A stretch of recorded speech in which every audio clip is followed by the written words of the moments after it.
प्रभु यीशु मसीह सेवा कर रहे थे, तो सेवा करते समय उन्होंने अपने चेलों को पास बुलाया। चेले कितने थे? 12। बाइबल में एक जगह लिखा, लूका रचित सुसमाचार उसके 10वें अध्याय के 17वें पद से, आइए चलिए 17वें पद से लिखा हुआ है, वे 70 कितने? आप लोग कितने पीछे रह गए? वे 70 आनंद करते हुए लौटे और कहने लगे, हे प्रभु, तेरे नाम से दुष्ट आत्मा भी हमारे वश में है। उसने उनसे कहा, मैं शैतान को बिजली के समान स्वर्ग से गिरा हुआ देख रहा था। देखो, मैंने तुम्हें सांपों और बिच्छुओं को रौंदने का, ध्यान से सुनिएगा, मैंने तुम्हें सांपों और बिच्छुओं को रौंदने का और शत्रु की सारी सामर्थ पर अधिकार दिया है। शत्रु की सारी सामर्थ पर अधिकार दिया है। सांपों और बिच्छुओं को रौंदने का अधिकार दिया है और किसी वस्तु से तुम्हें कुछ हानि ना होगी। जोश में आ रहे, कुछ उत्साह आ रहा है। तुम्हें किसी भी वस्तु से कुछ हानि ना होगी। सांपों और बिच्छुओं को रौंदने का अधिकार दिया है। शत्रु की किसी सामर्थ को तुम्हारे ऊपर कब्जा करने का कोई अधिकार नहीं। तो भी मेन वचन मेरा यहां से शुरू हो रहा है, तो भी क्या? तो भी इससे आनंदित, आनंदित का पर्यायवाची ले, आनंदित को कहते हैं खुशी, आनंद, आनंदित उत्साह को भी कहते हैं। उत्साह से भर जाता, मैंने भी शुरुआती वहीं से की थी, उत्साह से भरे हुए हैं। तो भी इससे उत्साहित ना हो। काहे से उत्साहित ना हो? काहे से? सांपों और बिच्छुओं को रौंदने से आनंदित ना हो। शत्रु की सामर्थ को ऊपर अपना प्रबल अधिकार रखने से आनंदित मत हो। तुमको अधिकार दिया है।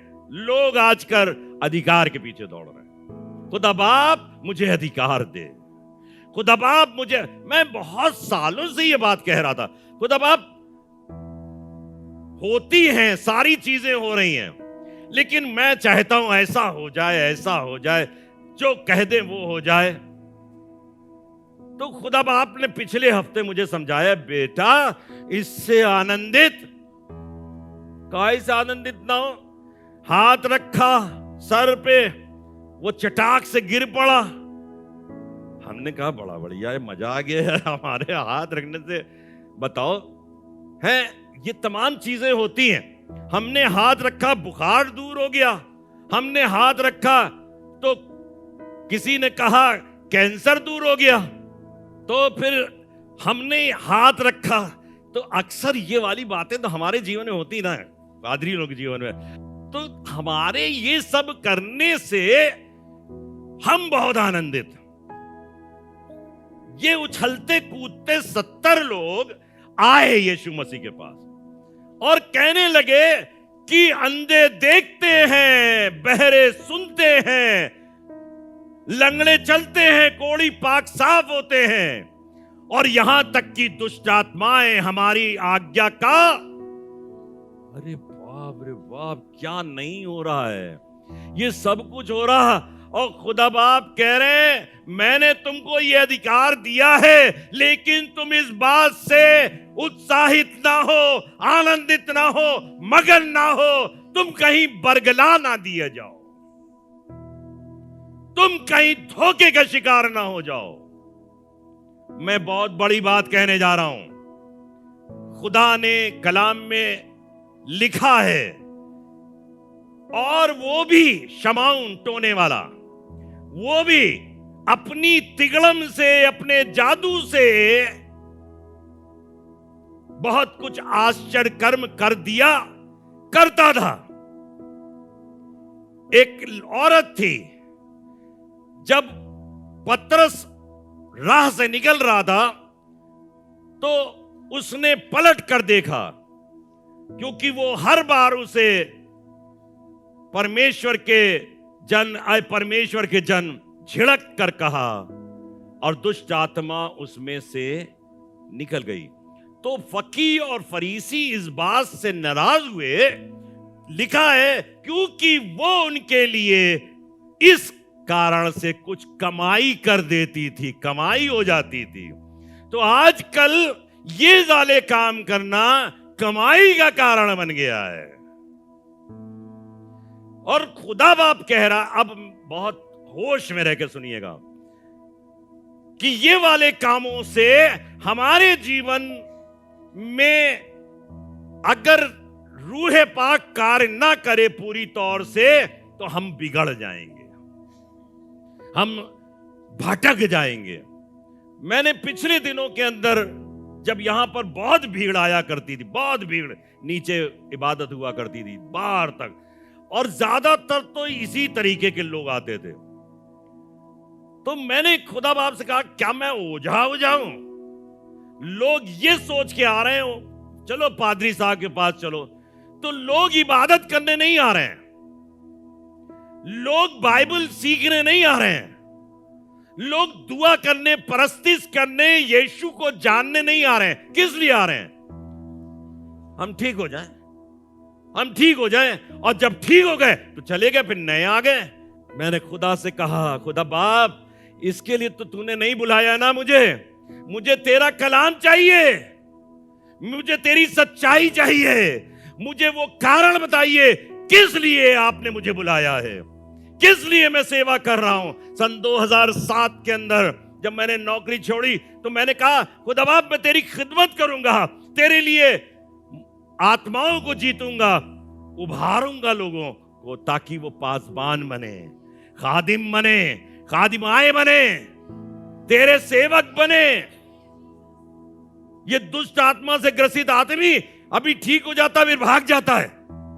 हम में से, आप लोग में से बहुत से लोग इस बात के इश्तियाकमंद हैं और खुदा की तरफ अपनी नजरों को सिर्फ इसलिए लगाते हैं, खुदा बाप मेरा घर बन जाए, खुदा बाप मेरी नौकरी लग जाए, खुदा बाप रात में लेटे मेरा बच्चा पास हो जाए।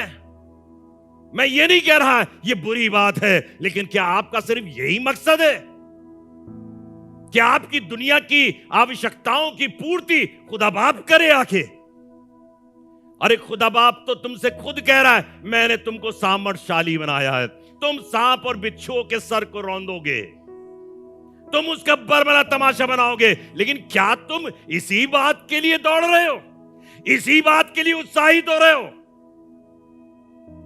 मुझे माफ कीजिएगा, मैं इन तमाम चीजों को जब मैं सीखता हूं, मुझे खुद अपने ऊपर बड़ा दुख होता है कि मैं क्या कर रहा हूं। मैं चाहता हूं यहां का बैठा हुआ हर एक शख्स इस बात से आनंदित हो जो खुदा ने कहा, इस बात से तू आनंदित मत हो। ये तमाम काम हो रहे हैं, ये होते रहेंगे। खुदा अपनी कुदरत को आपके जीवन में खुदा करे 100 गुना आश्कारा करे, 100 गुना। मैं कभी खुदा से ये नहीं कहता, खुदा बाप मेरे चर्च के अंदर ये वाले काम होने लगे। मैं चाहता हूं खुदा बाप तेरी खिदमत बढ़े, तेरे लिए आत्माएं आए, लाखों के बीच में तेरे कलाम को पहुंचाया जाए, लोग जीते जाएं। आगे क्या लिखा है? परंतु इससे आनंदित हो। क्या बात है, मां तुम झाऊ झप्प में पड़े हुए थे। इससे आनंदित हो कि तुम्हारे नाम, अपने 70 चेलों से कहा तुम्हारे नाम, 70 के नाम लिखे थे स्वर्ग में। अच्छा बताइए, यहूदा का नाम लिखा था स्वर्ग में? ऐसी यहूदा इस्करियोती उस 70 में था कि नहीं था? वो इसका मतलब यह है झाऊ झप काम करने वालों में यहूदा भी होगा। जब वो गए थे तो यहूदा भी गया था, हाथ रख रहा था, मार गिरा रहा था ताबड़तोड़, कोड़ी पाक साफ हो रहे थे, और वो भी लौट के आया उछलता कूदता, खुदा बाप ऐसा हो रहा है। तो कहने लगा खुदा, परंतु इस बात से आनंदित हो कि तुम्हारे नाम, आप दिल से कोशिश कीजिएगा, रूह पाक की अगुवाई मांगिएगा और जिंदगी में चाहिएगा कि खुदा बाप मेरा नाम उस जीवन की पुस्तक में लिख दे जिसके लिए मूसा कहता है, अगर तू इनको ना ले जाए तो मेरा नाम भी उस किताब से काट देना, मेरा नाम भी काट देना। जो बात खुदा को अच्छी नहीं लगी, खुदा ने कहा नहीं बेटा, मैं तेरी बात मान जाऊंगा। जो तुम चाह रहे हो ना इस दुनिया के अंदर कि मुझे मिल जाए, खुदा बाप वो भी देगा और तुम्हारे नाम को भी आसमानी पुस्तक से नहीं काटेगा। उसने इजराइलियों को बचा लिया। अगर इस शर्त पे अपने नाम को रखो खुदा के सामने, खुदा बाप प्लीज इसके दुष्ट आत्मा दूर हो जाए, इसका ये ठीक हो जाए, उसका ये ठीक हो जाए, अगर ये नहीं करोगे मेरा नाम काट देना वहां से, खुदा बाप को अच्छा लगेगा। लेकिन आप किस बात से खुश हो? सिर्फ दुष्ट आत्मा निकालने से? सिर्फ आपके बेटे की शादी हो गई इस बात से बहुत उछल रहे हो चारों तरफ? मेरे बेटे की शादी हो गई, बहुत अच्छा इंतजाम था, 1350 लोग आए थे। इस बात से आनंदित हो कि तुम्हारे नाम, ये झूठी सोच है, रॉन्ग सोर्स है हमारे आनंद का, उद्गम गलत है। सही उद्गम जो मैंने आपको बताया, अब देखिए सही का क्या चीज है। मैं बता रहा हूं कि जब आप इस तरीके की चीजों पर विश्वास करते हैं तो आप नजर डालकर देखिएगा, बहुत से प्रतिभाशाली लोग जो बड़े बड़े काम कर रहे थे वो अंत में गिर गए। प्रतिभाशाली लोगों की बात कर रहा हूं, वो गिर गए, उनका बड़ा वाला जहाज टूट कर नष्ट हो गया।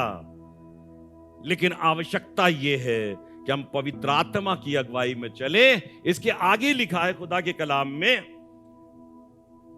इसके 21वें पद में, उसी घड़ी वो पवित्र आत्मा में होकर, क्या लिखा है? उसी घड़ी।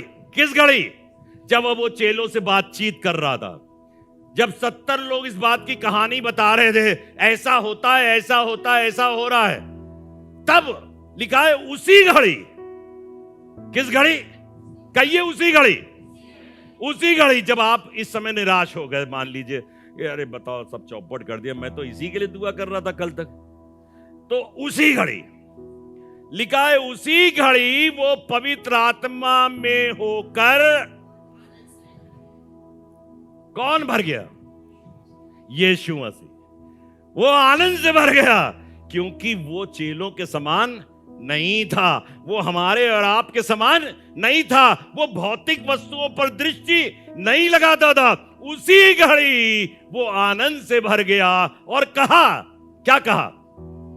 हे पिता, स्वर्ग और पृथ्वी के प्रभु, मैं तेरा धन्यवाद करता हूं कि तूने इन बातों को ज्ञानियों और समझदारों से छिपा रखा। What a wonderful word it is, what a wonderful.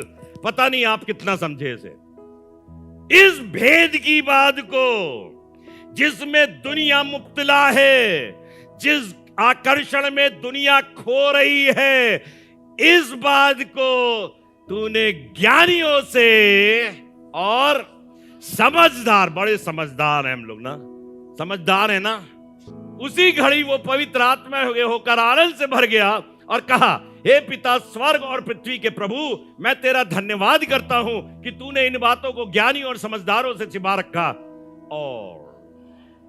और कहिए और किस पर? और किस पर? किस पर? जोर से, बालकों पर, और बालकों पर। यीशु मसीह खुदा का कौन था? कौन था? बेटा। बेटा। और हमको और आपको भी वो बेटा बनाना चाहता है। पता है आपको, हमको और आपको बेटा बनाना चाहता है, हमको अपनी औलाद बनाना चाहता है, लेपालक पुत्र होने का हक बख्शा है। हम कहां दुनिया के अंदर दुनिया की बातों में खोए हुए हैं, दुनिया के अंदर दुनिया की बातों में खोए हुए हैं। लिखा है और बालकों पर प्रकट किया, हां हे पिता। क्या बात कह रहे भाई, सीधे सीधे नहीं कहा, हां। इसमें कॉन्फिडेंस झलक रहा भाई, इसमें बड़ा ठोक बजा के कहा कर, हां कहिए, हां यस हे पिता, क्योंकि तुझे यही अच्छा लगा। अरे तुझे यही अच्छा लगा भाई, मेरे बाप को यह अच्छा लगा तो मुझे भी अच्छा लगना चाहिए। उसने ये भेद की बातों को समझदारों और ज्ञानियों से छुपा रखा और ये भेद हम पर प्रकट किया, उसके अपने बेटों पर प्रकट किया। अगर आप बेटे बन जाओ और अगर बेटे हो तो आप पर प्रकट करेगा भेद। दुखी मत हो किसी भी चीज से, मोच आ जाने से दुखी मत हो, ये तो चुटकी बजाते गायब होगी। तब आपका जहाज कभी लड़खड़ाएगा नहीं, कभी डूबेगा नहीं। आपकी आत्मिक ऊंचाइयां आपको गिरने नहीं देंगी, वरना आत्मिक ऊंचाइयों से गिर पड़ोगे नीचे। कई बार हम खुदा के कलाम को चूंकि पढ़ते हैं और पवित्र आत्मा के मार्फत से समझने की कोशिश नहीं करते हैं, वचन पढ़ते लेकिन पवित्र आत्मा की अगुवाई पर गौर नहीं करते, उसकी अगुवाई नहीं मांगते, तो हम लोग वचन पढ़ने के बाद भी उल जलूल काम करते हैं। वचन पढ़ने के बाद बेवकूफी से भरे हुए काम करते हैं जो खुदा को समझ में नहीं आते। अब आपको बताऊं कहां पे ले चल रहा हूं, मैं आपको ले चल रहा हूं नहमिया की पुस्तक में। नहमिया की पुस्तक में लिखा हुआ है, और लोगों ने कहा एजरा शास्त्री से यह कहा कि मेहरबानी से उस मूसा की व्यवस्था की पुस्तक को ले आया जाए जो हमारे लिए है। तो लिखा है कि एजरा शास्त्री काठ के बनाए हुए मचान के ऊपर वो बैठ गया और उसने किताब मुकद्दस को अपने हाथ में लिया और लिखा है उसको खोला। मैं कई बार बोल चुका हूं, फिर उसने खोला और जब किताब मुकद्दस खोला गया तो लोग अपनी जगह पर बैठे ना रह सके, बैठे ना रह सके, खड़े हो गए। क्यों? क्योंकि खुदा की किताब खोली गई है, खुदा की किताब मुकद्दस खोली गई है, ये पढ़ी जाएगी। और लिखा है सुबह से लेकर दोपहर तक, सुबह से लेकर दोपहर तक वो उनकी उस पुस्तक की बातों को पढ़ता और सुनाता और समझाता रहा। और उसके बाद लिखा है किताब मुकद्दस में, ध्यान दे के सुनिएगा, उसके बाद लोग रोने लगे, लोग रोने लगे, बिलखने लगे, क्योंकि उनके गुनाह उन पर जाहिर किए गए थे, उनके अपराध उन पर जाहिर किए गए थे, उनके गैर चाल चलन उनके ऊपर जाहिर करी गई थी। वो किताब मुकद्दस में लिखा था, वो रोने लगे। निकाल लीजिए, चलिए नहमिया की पुस्तक उसका 8वां अध्याय और उसके 9वें पद से पढ़ें। तब नहमिया जो अधिपति था और एजरा जो याजक और शास्त्री था और जो लेवी लोगों को समझा रहे थे, उन्होंने सब लोगों से कहा, आज का दिन तुम्हारे परमेश्वर यहोवा के लिए पवित्र है। आज का दिन तुम्हारे यहोवा परमेश्वर के लिए पवित्र है, इसलिए विलाप। बताओ, किताब पढ़ी गई, वो रोने लगे, तो ये कह रहा विलाप ना करो और ना रो, क्योंकि सब लोग व्यवस्था के वचन सुनकर, मैं आपको जो समझा रहा हूं ये इसलिए थोड़े से समझा रहा हूं कि आप रोने लगो, आप रेग्रेट करने लगो।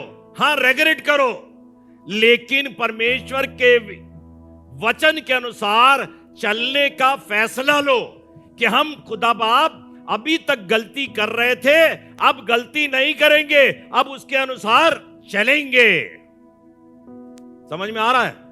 और ये लोग रोने लगे। फिर उसने उनसे कहा, जाकर चिकना चिकना भोजन करो, मीठा मीठा रस पियो।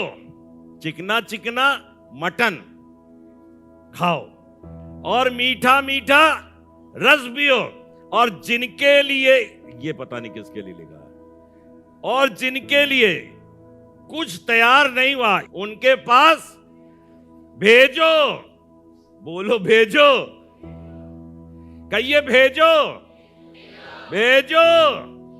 ये वाला भेजो बिल्कुल वैसा ही है जो हम अभी थोड़ी देर पहले कह रहे थे, करे धरेंगे कुछ नहीं, बोलेंगे लेकिन भेजो।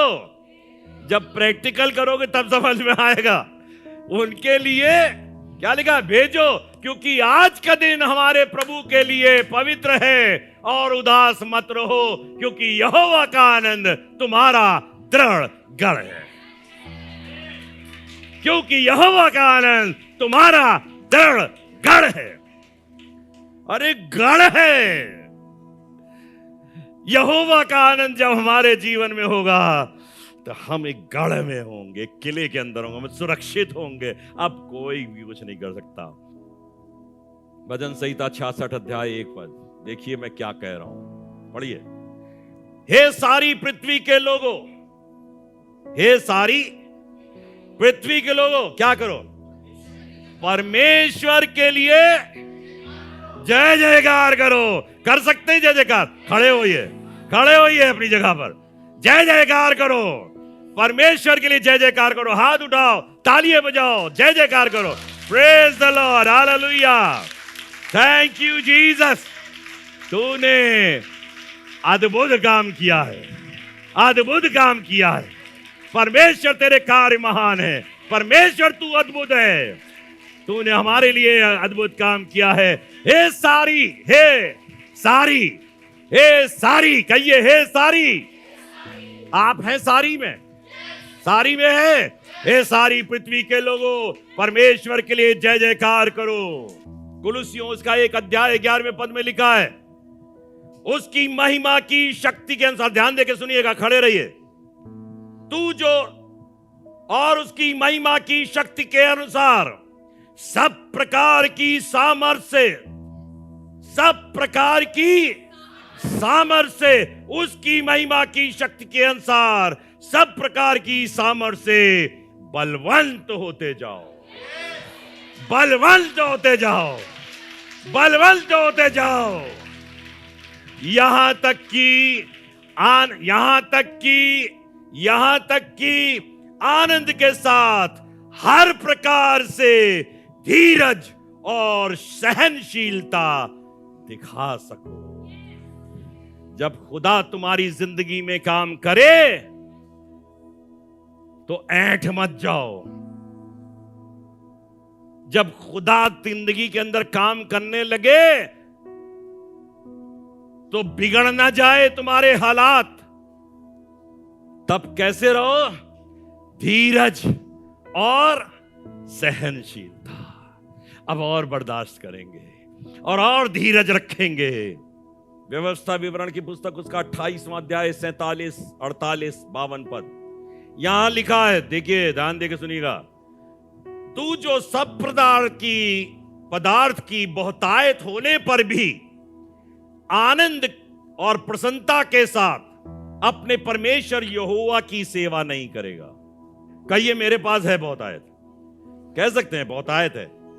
तू जो सब प्रकार की बहुतायत, अपनी कौम से बातचीत कर रहा है, तू जो सब प्रकार की बहुतायत होने पर भी आनंद और प्रसन्नता के साथ, मतलब आनंद कितना जरूरी, जब खुदा से बरकत पालो तो आनंद बनाओ।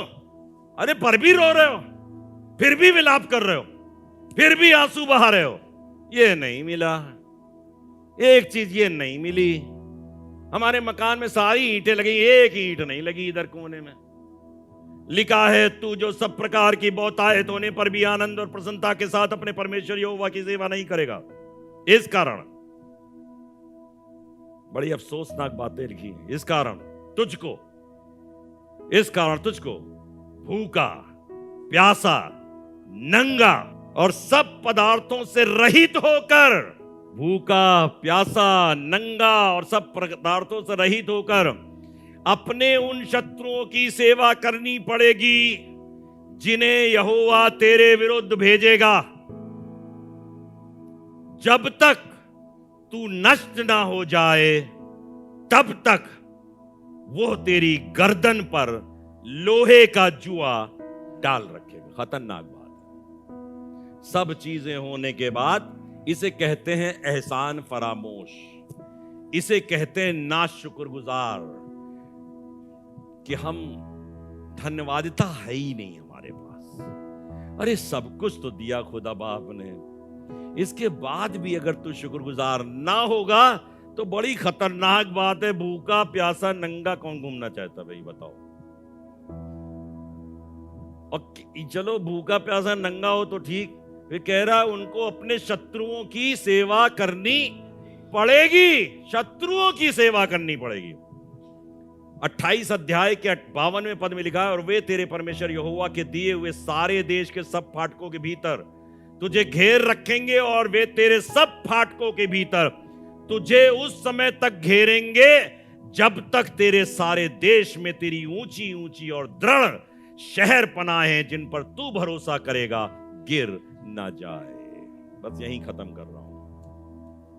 किसी चीज पर भरोसा मत करना, अपनी दृढ़ पनाह पर नहीं। हमने बहुत अच्छा मकान बनाया, हमने बहुत अच्छा इल्म हासिल कर लिया, हमने बहुत ज्यादा ज्ञान बटोर लिया, लेकिन सच बता रहा हूं, ईमान रखो तो सिर्फ एक बात पर कि तुम्हारे नाम किताब मुकद्दस में वहां लिखे हुए, जीवन की पुस्तक में लिखे हुए हैं, और यीशु तुम्हें जानता है। किसी चीज पर भरोसा मत करो। आज ये कलाम मैं आपको आपकी जिंदगी के दिल की गहराई में डालना चाहता हूं। आनंदित रहो, मगन रहो और सेवा के लिए प्रयत्नशील रहो।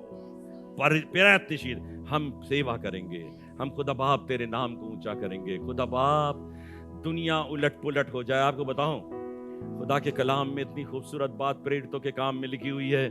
और जब इस्तफनुस संसार कर दिया गया, और जब इस्तफनुस को पत्थरवाह कर दिया गया और उसे मार डाला गया और उसने अपनी आत्मा को परमेश्वर के हाथों में सुपुर्द कर दिया, तब लिखा है सारे चेले सामरिया के तमाम देशों में तितर बितर कर दिए गए, सब तितर बितर कर दिए गए। और लिखा है खुदा के कलाम के अंदर उन तितर बितर हुए लोगों के बारे में, 8वां अध्याय प्रेरितों का काम और 7वें पद में लिखा है, क्योंकि बहुतों में से अशुद्ध आत्माएं बड़े शब्द से चिल्लाती हुई निकल गई, और बहुत से झोले हुए मारे गए और लंगड़े भी अच्छे किए गए, और उस नगर में बड़ा आनंद हुआ। हमारे कार्यों के द्वारा हमारे नगर में आनंद होना चाहता है। लोग आपके कार्यों से आनंद के लिए तरस रहे। ये लोग जो बाहर तड़प रहे ना, आप काम करो, वो आनंद से भर जाएंगे।